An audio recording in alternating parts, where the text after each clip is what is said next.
तार हरि ओम तत्सत् श्रीमते रामाय नमः। ओम नमः परमहंसास्वादित चरण कमल मकरंदाय भक्तजनमानस निवासाय श्याम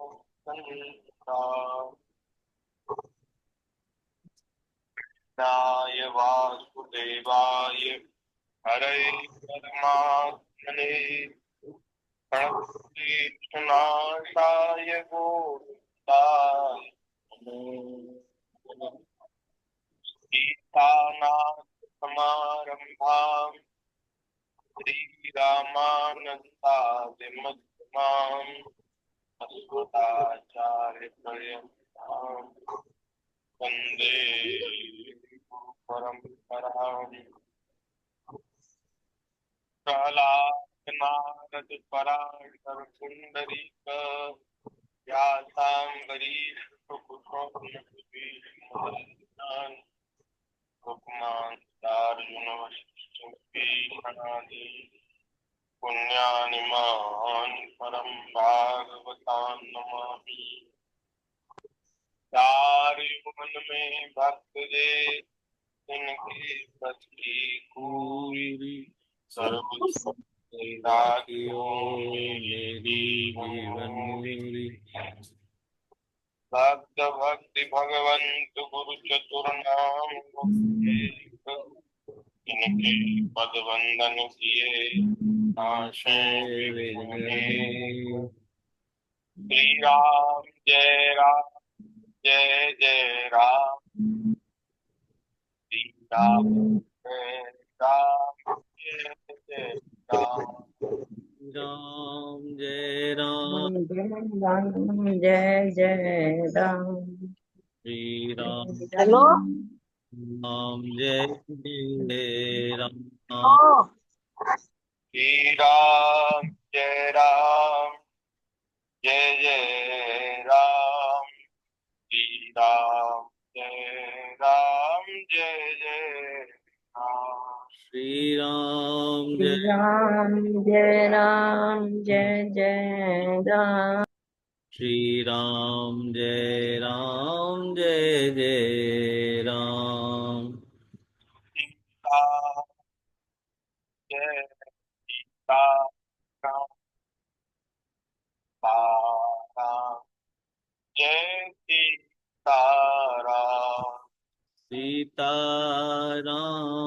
जय सीताराम सीताराम जय सीताराम राधे श्याम जय राधे श्याम राधे श्याम जय राधे श्याम राधे राधे श्याम जय राधे श्याम राधे श्याम जय राधे श्याम जय जय श्यामा जय जय श्याम जय जय सावन राम जय जय श्यामा जय जय जय श्याम जय जय जय जय राम धाम जय राम जय जय राम श्री राम जय राम जय राम जय जय राम जय जय राम जय जय राम राम राम जय राम जय जय राम बोल रामचंद्र भगवान की जय। श्री वृंदावन बिहारी लाल की जय। श्रीमद् भागवत महापुराण की जय। श्री महाराज की जय। श्री सतगुरुदेव भगवान की की जय। सब संतन की जय, जय सब हरि भक्तन की जय, जय गौ माता की जय। जय। जय श्री राधे श्याम, राधे श्याम। जय जय श्री सीताराम, सीताराम। हर हर महादेव की जय।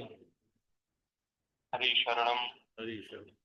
भक्तवांछा कल्पतरु भक्त वत्सल, शरणागत वत्सल दीन बंधु दया सिंधु, असंख्येय कल्याण गुणगण निलय, अकारण करुणा गुणालय, सदानंद घन मूर्ति, आनंद कंद भगवान श्री वृंदावन बिहारिणी बिहारी, हम सभी के ऊपर अतिशय कृपा करुणा है, जिसके फलस्वरूप हम लोगों को श्रीमद् भागवत जी की मंगलमयी रसमयी कल्याणमयी कथा श्रवण करने का परम दुर्लभ अवसर प्राप्त हो रहा है। भगवान बड़े कृपालु हैं, हम सब लोगों को ऐसा अवसर प्राप्त हुआ है अपने अपने घरों में बैठ करके विज्ञान के सदुपयोग से हम सब लोग श्रीमद् भागवत जी की कथा श्रवण कर पा रहे हैं। क्रमशः ये कथा हो रही है और ऐसे हम चर्चा करते करते दसम स्कंद में पूर्वार्ध का जो अंतिम अध्याय है 49वां अध्याय, उसकी चर्चा हम लोग कर रहे हैं। तो उसमें कुछ चर्चा हो चुकी है। आप सब लोगों ने कल श्रवण किया कि श्री अक्रूर जी महाराज हस्तिनापुर के राजा श्री धृतराष्ट्र जी को क्या बढ़िया सुंदर उपदेश दे रहे हैं। धर्म के आचरण का उपदेश अक्रूर जी महाराज कर रहे हैं। क्यों ना हो, वे भगवान के बड़े भक्त हैं, परम भक्त हैं, और जो भक्त होते हैं वे स्वयं तो धर्माचरण करते ही हैं, वे दूसरे लोगों को भी धर्माचरण की महिमा बताकर और उस पर धर्म के मार्ग पर चलने का उपदेश करते हैं। तो आगे वही चर्चा हम आगे बढ़ा रहे हैं। श्री अक्रूर जी महाराज कह रहे हैं, एकः प्रसूयते जंतु एक एव प्रलीयते, एकोऽनुभुक्ते सुकृतम् एक एव चतुष्कृतम्। श्री अक्रूर जी महाराज कह रहे हैं कि हे महाराज, हे राजन, जीव अकेला ही पैदा होता है और अकेला ही मरकर जाता है। जब हम सब लोगों का जन्म हुआ तो हम अकेले ही आए। जन्म हुआ तो किसी से संबंध नहीं था, जन्म होने के बाद फिर सब संबंध बन गए, यहाँ नाते रिश्ते बन गए। लेकिन ये रिश्ते नाते उतने ही देर तक हैं जितने समय हम यहाँ इस मृत्यु लोक में रहते हैं। संसार से जब जाने का समय आता है तो सब रिश्ते नाते संबंध शरीर के साथ ही नष्ट हो जाते हैं। तो अकेला ही जन्म लेता है और अकेला ही मरता है।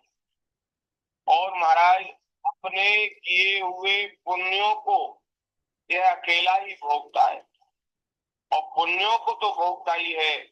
यदि यह इस मनुष्य शरीर के द्वारा कोई दुष्कृत करता है, कोई पाप करता है, तो उस पाप के फल को भी वह अकेला ही भुगतता है, कोई उसका संगी साथी नहीं। तो पुण्य की कमाई ऐसी है महाराज, पुण्य की कमाई ऐसी है, यदि आपने कुछ किया अपने हाथ से, दान धर्म किया, कोई सेवा की, कोई व्रत किया, कोई तीर्थ यात्रा की, कोई पुण्य किया है, किसी भूखे व्यक्ति को, किसी पात्र व्यक्ति को कुछ दिया तो उस पुण्य का फल हमको स्वयं को भोगने को मिलेगा परलोक की यात्रा में, और परलोक में वह पुण्य हम लोगों को प्राप्त होगा। और यदि पाप किया गया तो पाप का फल भी भोगना पड़ेगा। तो महाराज बहुत से लोगों का एक मनोरथ रहता है कि हम लोगों ने धन तो बहुत कमाया, लेकिन अब मृत्यु होने वाली, मरने वाले हैं, अब क्या करें, ये धन संपत्ति तो यहीं छूट जाएगी, साथ तो कुछ जाएगा नहीं। तो वे जानना चाहते हैं कि ऐसा भी कोई उपाय है कि यह यहाँ का कमाया हुआ धन हमारे साथ परलोक में भी चला जाए। तो उसका भी समाधान है महाराज, अच्छा, परलोक में जा सकता है। कैसे जा सकता है? वो यदि उसके द्वारा सेवा कर दी जाए, उसके द्वारा परोपकार कर दिया जाए, पुण्य कर दिया जाए, दान कर दिया जाए, तो वह परलोक में भी उसको मिल जाएगा। और परलोक में ही नहीं मिलेगा, ये जीव जहां अपने प्रारब्ध के अनुसार, अपने कर्म के अनुसार जहां इसका जन्म होगा, इसके द्वारा, इसके इस शरीर के द्वारा किया हुआ पुण्य उसको उस शरीर में, अगले शरीर में भी मिल जाएगा। ये समाधान है। तो महाराज ऐसा करना चाहिए। उसको, किसी को ऐसी मनोरथ हो कि हमें अगले जन्म में भी सुख सौभाग्य की प्राप्ति हो, समृद्धि की प्राप्ति हो, धन संपत्ति की प्राप्ति हो, इस शरीर से खूब सेवा करनी चाहिए।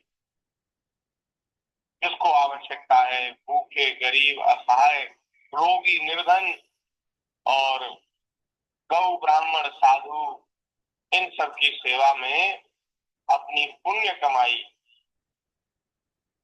ईमानदारी से कमाया हुआ धन संपत्ति उसको लगाने से वह आगे के जन्म में और परलोक में भी उसको मिल जाता है।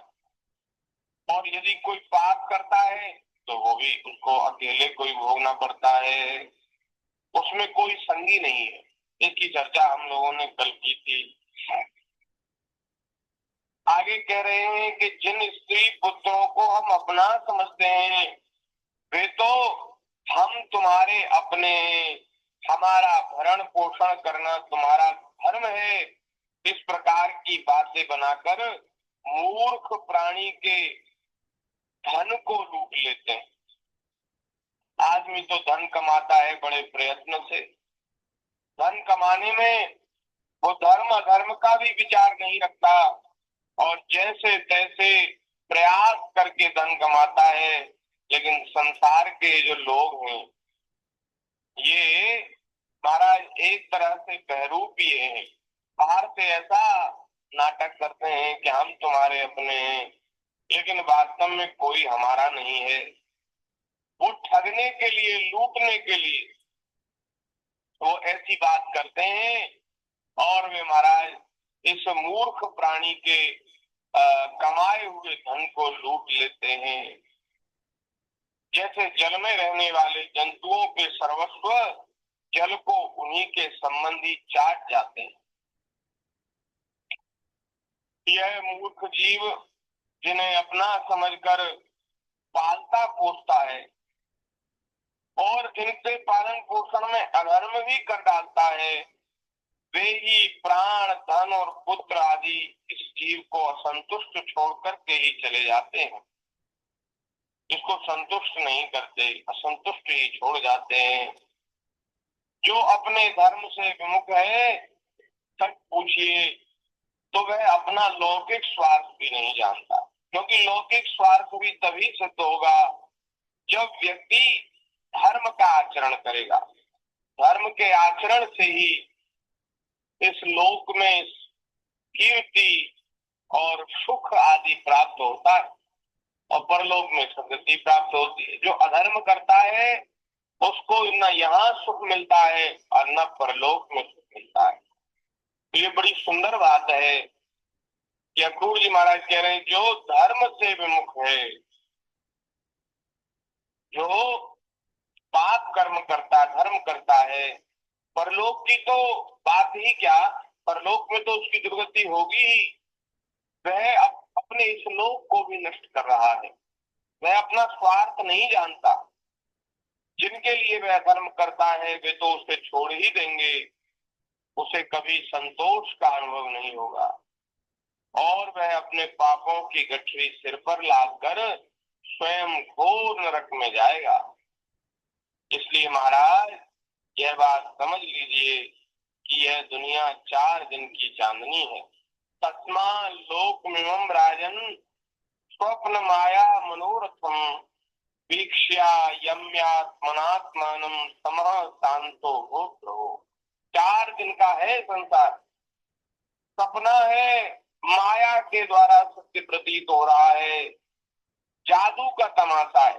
जादूगर जादू करता है तो महाराज जादू करके वो तमाम तरह के विलास प्रकट कर देता है, नोटों की बारिश करा देता है महाराज, लेकिन उसका वह तमाशा झूठ होता है। फिर नोटों की बारिश करने के बाद फिर वो 10-10, 5-5 रुपया मांगता है, कटोरा लेकर के सबके आगे घूमता है। अरे भाई जब तुम नोटों की बारिश करा देते हो तो तुम्हें फिर तमाशा दिखाने की जरूरत क्या है? फिर तो अपने घर रहो, जब मन करा और जब तभी नोटों की बारिश कर दी। लेकिन वह जो उसका जो तमाशा है वो केवल महाराज आंखों का भ्रम है, धोखा है। ये सब संसार जादू का तमाशा है। जादूगर ने अपनी माया फैलाई है, हम लोग सब मोहित हो गए, मनोराज्य है। तो इसलिए महाराज आप अपने प्रयत्न से, अपनी शक्ति से चित्त को रोकिए, ममता बस पक्षपात न कीजिए। आप समर्थ हैं, समत्व में स्थित हो जाइए और इस संसार की ओर से उपराम शांत हो जाइए। इस प्रकार से बड़ी सुंदर बड़ा सुंदर उपदेश अक्रूर जी महाराज ने दिया है। बोलिए भक्त वत्सल भगवान की जय। तब महाराज ये उपदेश सुन करके धृतराष्ट्र बोले, राजा धृतराष्ट्र ने कहा है अक्रूर जी, यदा वदति कल्याणीं वाचम दानपते भवान तथा नया न तृप्यामि मर्त्य प्राप्य यथामृतम। वाह महाराज अक्रूर जी, आपने कितनी सुंदर बात कही है। जैसे मरने वाले को अमृत मिल जाए, कोई मर रहा हो बेचारा, उसको अमृत मिल जाए, ऐसी ही आपकी सुंदर वाणी है। और महाराज आपकी इन बातों को सुनते सुनते मुझे तृप्ति नहीं हो रही, बहुत अच्छी लग रही है, ऐसा लगता है आप कहते ही रहे। तो आपकी बात बड़ी सुंदर है, आपने मेरे कल्याण की, भले की बात कही है, ये आपकी बातें मुझे अच्छी भी बहुत लगती हैं। परंतु हे अक्रूर जी, मैं क्या करूं, मेरे चंचल चित्त में आपकी यह प्रिय शिक्षा ऐसी नहीं ठहरती जैसे महाराज आकाश में बिजली चमकती है, अगले ही क्षण बादलों में खो जाती।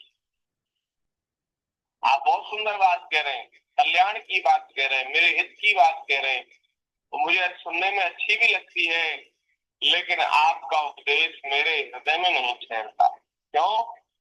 क्योंकि मेरा हृदय पुत्रों की ममता के कारण अत्यंत विषम हो गया है। पुत्र स्नेह के कारण, पुत्र आसक्ति के कारण आपके उपदेश मेरे चित्त में नहीं ठहरते। तो भैया ज्ञान वैराग्य भक्ति की बात उस हृदय में नहीं आती, उस हृदय में उसका कोई प्रभाव नहीं होता जहाँ संसार के प्रति अत्यधिक राग है, अत्यधिक आसक्ति है।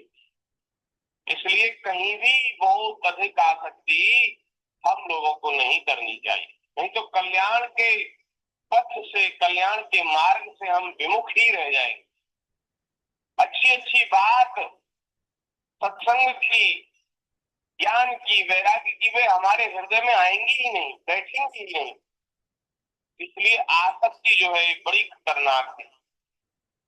राज कह रहे हैं कि मेरे हृदय में पुत्र के प्रति इतना राग है, इतनी आसक्ति है कि आपकी ये सुंदर बात मेरे हृदय में नहीं ठहर रही।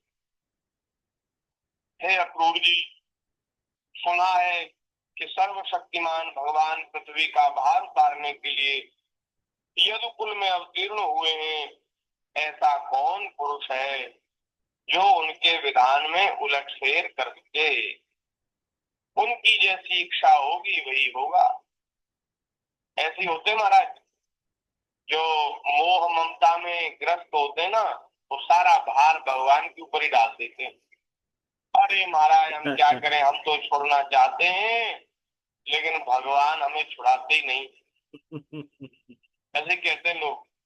अरे महाराज क्या करें, हम तो सब छोड़ छाड़ के आना चाहते हैं दर्शन करने वृंदावन, लेकिन भगवान की कृपा नहीं हुई। ऐसा कर लो, भगवान ने बताओ कृपा करने में कोई कसर कर रखी है क्या? क्या ठाकुर जी पक्षपात करते हैं, भेदभाव करते हैं? इतने लोग आते हैं दर्शन करने, तुमको रोक रखा है भगवान ने? तो दुश्मनी है भगवान की तुमसे? बोले महाराज भगवान बुलाते ही नहीं, हमें भगवान की कृपा नहीं है। अरे भगवान की तो कृपा है, लेकिन आप स्वयं आना नहीं चाहते, इसलिए आप बहाने बनाते हैं। ऐसी बात है। तो ऐसे ही जो लोग होते हैं वो फिर अंतिम में कहते अरे भगवान की इच्छा के आगे किसी का वश नहीं चलता। ठीक है, तो फिर अपने आंखों से ही अपने कुल का नाश देखोगे और क्या होगा? नहीं तो महाराज जो आत्मा है ना वो शुद्ध सच्चिदानंदमय प्रभु का अंश है, शुद्ध सच्चिदानंदमयी है। वो ज्ञान स्वरूप है, आनंद स्वरूप है। वो महाराज ज्ञान वैराग्य की मूर्ति है आत्मा। लेकिन हम लोग इतने माया में बंधे हुए जकड़े हुए हैं कि महाराज मोह माया में ग्रस्त हम ज्ञान वैराग्य की बातों को अपने हृदय में, अपने जीवन में उतारते ही नहीं। हम स्वयं इतने महाराज मंद बुद्धि हैं, आलसी हैं कि अच्छी बातों को जीवन में नहीं उतारते। तो इसमें कोई भगवान ने रोक रखा है या फिर हमारी आत्मा ऐसी हो गई है, नहीं, ऐसी बात नहीं है। ये स्वयं का ही प्रमाद है। अब तो महाराज धृतराष्ट्र ने ऐसा कह दिया। अब आगे कह रहे हैं भगवान की माया का मार्ग अचिंत है, उसी माया के द्वारा इस संसार की सृष्टि करके वे इसमें प्रवेश करते हैं और कर्म तथा कर्म फलों का विभाजन कर देते हैं। इस संसार चक्र की बेरोक टोक चाल में उनकी अचिंत्य लीला शक्ति के अतिरिक्त और कोई कारण नहीं है। मैं उन्हीं परमेश्वर शक्तिशाली प्रभु को नमस्कार करता हूँ। श्री सुखदेव जी महाराज कहते हैं कि इस प्रकार अक्रूर जी महाराज धृतराष्ट्र का अभिप्राय जानकर और पूर्ववंशी स्वजन संबंधियों से प्रेम पूर्वक अनुमति लेकर मथुरा लौट आए और वहां उन्होंने भगवान श्री कृष्ण और बलराम जी के सामने धृतराष्ट्र का वह सारा व्यवहार जो वे पांडवों के साथ करते थे कह सुनाया, क्योंकि उनको हस्तिनापुर भेजने का वास्तव में उद्देश्य भी यही था। इस प्रकार से यह 49वां अध्याय यहाँ संपन्न हुआ।